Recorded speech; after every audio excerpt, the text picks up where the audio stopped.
जय श्री कृष्ण।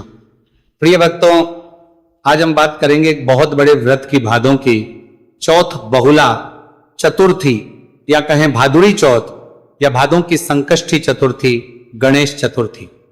अनेकों नाम है इस चतुर्थी की, परंतु ये अनेकों नाम वाली चतुर्थी एक ही विधि से पूजी जाती है और इस पे भगवान गणेश आपकी संतान को दीर्घायु करते हैं, नेहा संतान को संतान देते हैं, घर में सौभाग्य जागृत होता है। ये चौथ है जिस प्रकार से वर्णन आता है कि 12 करें, 12 नहीं तो 6 करें, 6 नहीं तो 4 तो करें ही करें। अर्थात प्रति माह चतुर्थी आती है, या तो आप प्रत्येक माह की चतुर्थी करें, जो इतना ना कर पाए तो 6 करें, और जो 6 महीने की भी ना कर पाए, जो 4 बड़ी चौथ है, वो तो प्रत्येक माता बहन को करनी ही चाहिए। तो हमारी जो भी माताएं बहनें हैं वो करती भी हैं 4 चौथ। आज की युवा पीढ़ी तो करने लग गई है, पर मूलतः 4 चौथ कही गई है, और उन्हीं में से एक बड़ी चौथ है बहुला, जो आने वाली है भादों की चौथ। किस दिन व्रत किया जाएगा इसका, क्योंकि इस बार चतुर्थी 2 दिन है, तो व्रत किस दिन करना चाहिए, पूजन कैसे करना चाहिए, क्या विधि है इसके व्रत की, नियम क्या रहेंगे। एक गलती जो अनेकों वर्षों से होती आ रही है इस बार ना हो, वो भी बताएंगे, क्या खाना चाहिए क्या नहीं खाना चाहिए, इसकी पूजा विधि, नियम, मुहूर्त, चंद्र उदय समय, सब कुछ आपको इस वीडियो के माध्यम से बताया जाएगा। जानकारी आरंभ आपसे निवेदन है कि वीडियो यदि थोड़ा सा भी उपयोगी लगे तो एक बार लाइक अवश्य कीजिएगा और जितना हो सके शेयर कीजिएगा। चौथ माता और गणेश जी महाराज आपकी संतान को दीर्घायु करें, इसके लिए कमेंट बॉक्स में अवश्य लिखें जय श्री गणेश, जय चौथ माता। प्रिय भक्तों, चतुर्थी का व्रत जिस पर प्रमुख रूप से गणेश जी महाराज का पूजन किया जाता है, कुछ प्रांतों में इस दिन चौथ माता की आकृति बना के गणेश जी महाराज के साथ उनका भी पूजन किया जाता है। जो दिन होता है ये बड़ा विशेष होता है। इस दिन अपनी संतान की लंबी आयु की कामना की पूर्ति के लिए, उनके अच्छे स्वास्थ्य के लिए और अच्छे सौभाग्य के लिए सभी माताएं भगवान गणेश का और चौथ माता का व्रत करती है। ये एक प्राचीन व्रत है जिसको बहुत समय से किया जाता रहा है और इसके परिणाम बड़े ही शुभकर होते हैं। तो कैसे करना चाहिए ये व्रत? प्रिय भक्तों, व्रत के एक दिन पूर्व नियमों को धारण करें। जो कार्य है वो पहले ही कर लेना चाहिए। चतुर्थी के दिन, व्रत वाले दिन सर नहीं धोया जाता है। व्रत पूजन से संबंधित सभी सामग्री एकत्र कर लेनी चाहिए। जिस दिन आप व्रत कर रहे हैं उस दिन आपको सूर्योदय से पहले उठना चाहिए। उठने के बाद स्नान आदि करके, स्वच्छ वस्त्र धारण करके और मन में संकल्प करें कि हे गणेश जी महाराज, हे चौथ माता, आज मैं अपनी संतान की अच्छे जीवन की कामना के निमित्त आपका यह व्रत कर रही हूं, इसे आप स्वीकार कीजिएगा। पूजन की इसमें 2 विधियां प्रचलित हैं प्रिय भक्तों। एक विधि यह कहती है कि सायंकाल के समय हमें पूजन करना चाहिए, और दूसरी विधि यह कहती है कि आप सुबह भी कर सकते हैं, कथा सुबह सुन सकते हैं, उसके बाद आप जल आदि पी सकते हैं, क्योंकि यह व्रत निर्जल भी किया जाता है और जल पी के भी किया जा सकता है। यह व्रत करने वाले पर निर्भर है, जैसे वो आप चाहे वैसे कर सकते हैं।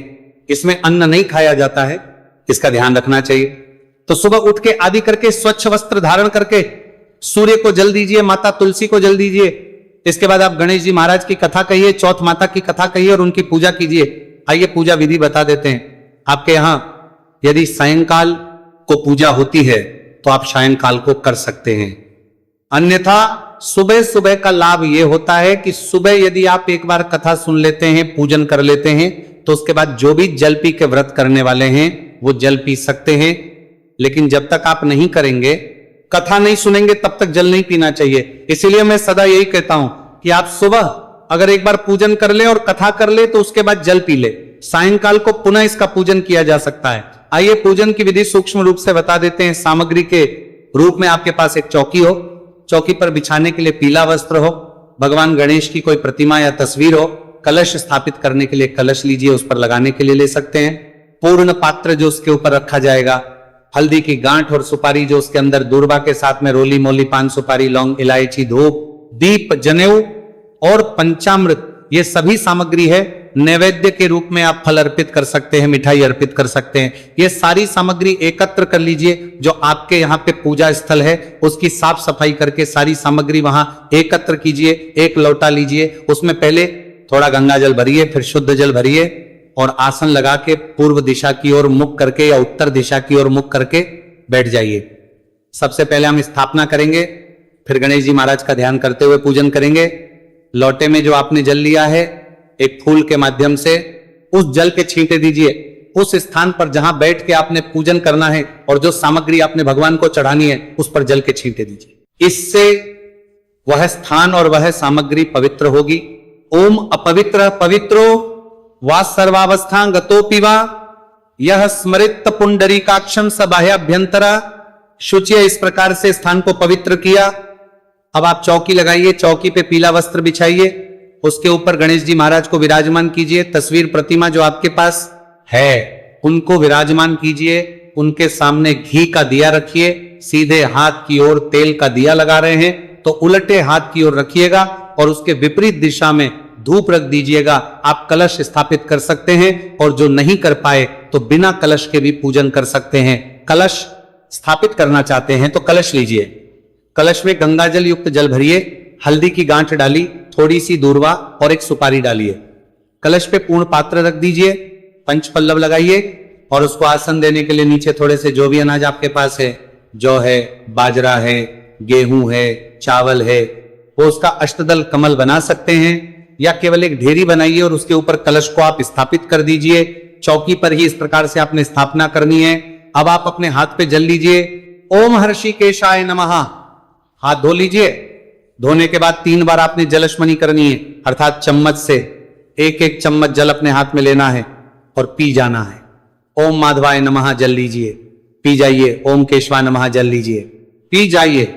ओम नारायणाय नमः जल लीजिए, पी जाइए। ओम हर्षिकेशाय नमः हाथ धो लीजिए।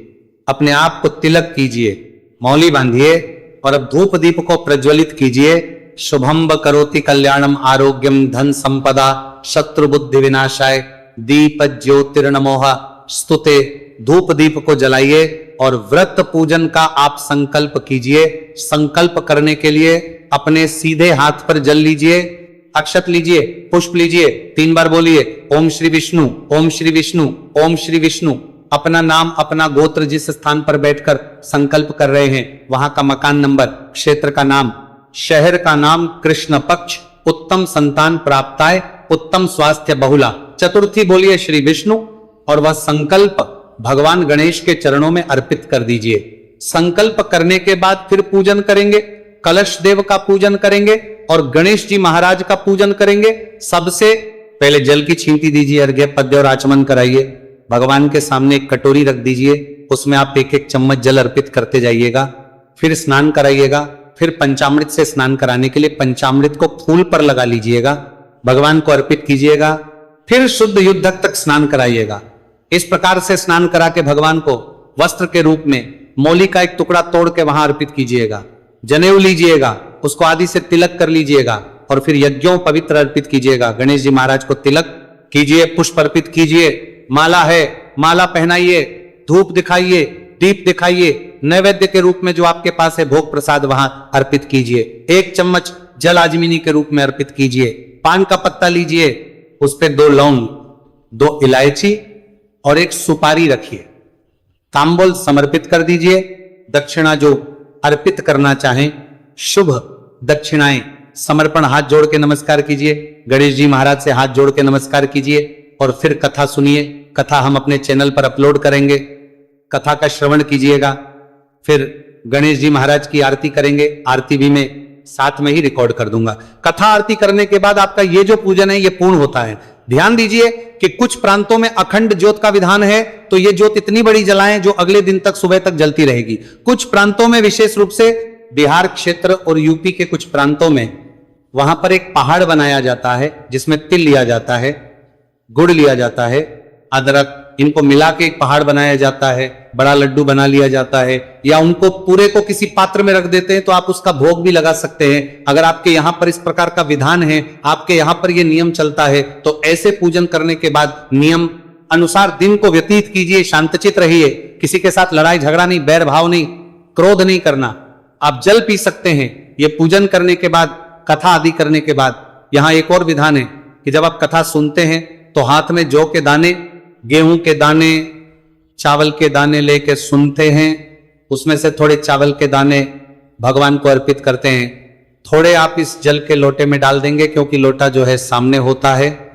जब भी आप कथा सुनते हैं तो कुछ प्रांत में क्या होता है कि सुबह के समय जब कथा सुनते हैं तो उस जल का अर्घ्य सूर्यदेव भगवान को दे देते हैं और शाम को पुनः नए लोटे में जल भर के उसका अर्घ्य चंद्रदेव को देते हैं। कुछ प्रांतों में उसी जल को रख लिया जाता है और जो आपने गेहूं के दाने जिससे भी आपने कथा सुनी है उनको पल्लू में बांध के रख लिया जाता है। शाम को जब चंद्र देवता को अर्घ्य देते हैं तो उसमें उनको डाल के फिर चंद्रदेव को अर्घ्य दे देते हैं। दोनों ही विधान सामाजिक परंपरा के अनुसार हैं। आप दोनों में से जो करना चाहें कर सकते हैं, किसी प्रकार का दोष नहीं है। सायंकाल को चंद्रमा पूजन करेंगे और जिन्होंने सुबह गणेश जी महाराज का चौथ माता का पूजन नहीं किया है वो शाम को गणेश जी महाराज और चौथ माता का पहले पूजन करेंगे, फिर चंद्र पूजन करेंगे। जिन्होंने सुबह पूजन किया है चाहे शाम को पूजन कर रहे हैं, सायंकाल को विसर्जन करेंगे हम इस चौकी का। और इसके हाथ में पुष्प ले लीजिए, पुष्प लेके भगवान गणेश का ध्यान कीजिए।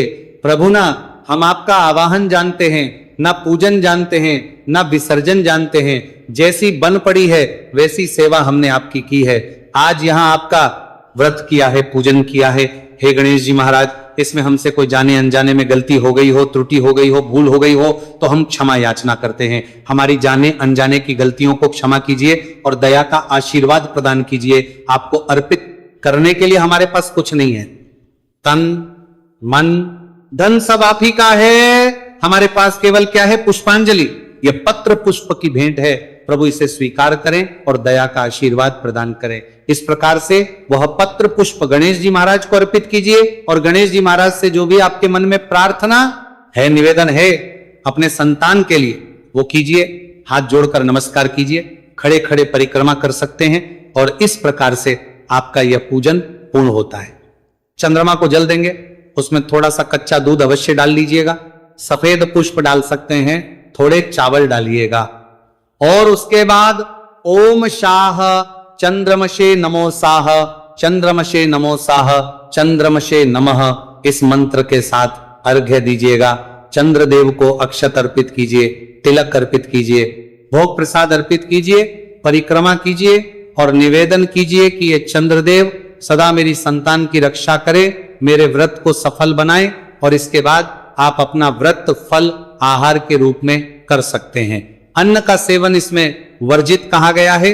इस प्रकार से भादों की चौथ का व्रत करेंगे। अगले दिन पालन कैसे करना है इसकी जानकारी मैं अगले वीडियो में अवश्य दूंगा। चैनल पर नए हैं तो सब्सक्राइब कर लीजिएगा, क्योंकि एक प्रतिष्ठित ज्योतिष संस्थान का चैनल है। यहां सभी जानकारी ज्योतिष शास्त्र और पंचांग पर आधारित प्रदान की जाती है। आइए अब बात करते हैं कि ये जो चतुर्थी है इसका व्रत किस दिन किया जाएगा। प्रिय भक्तों, भादों की जो कृष्ण पक्ष की चतुर्थी होती है इसी दिन बहुला चतुर्थी और भादुड़ी चौथ, भादों की चौथ का व्रत किया जाता है।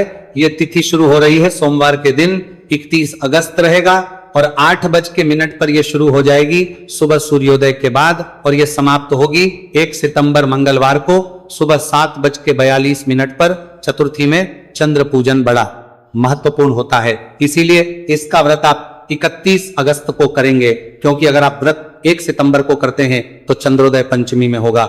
इसीलिए 31 अगस्त को व्रत किया जाएगा। सोमवार के दिन चंद्रोदय समय रहेगा रात को 8:29 पर, लेकिन अधिकतर भारतीय हिस्सों में इसके बाद ही चंद्रोदय होगा।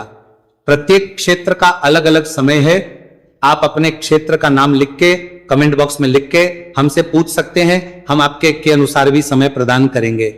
ये थी जानकारी चतुर्थी के विषय में। जानकारी थोड़ी भी अच्छी लगी हो लाइक कीजिएगा, शेयर कीजिएगा, कुछ कहना चाहे कमेंट बॉक्स में लिख के अवश्य बताइएगा।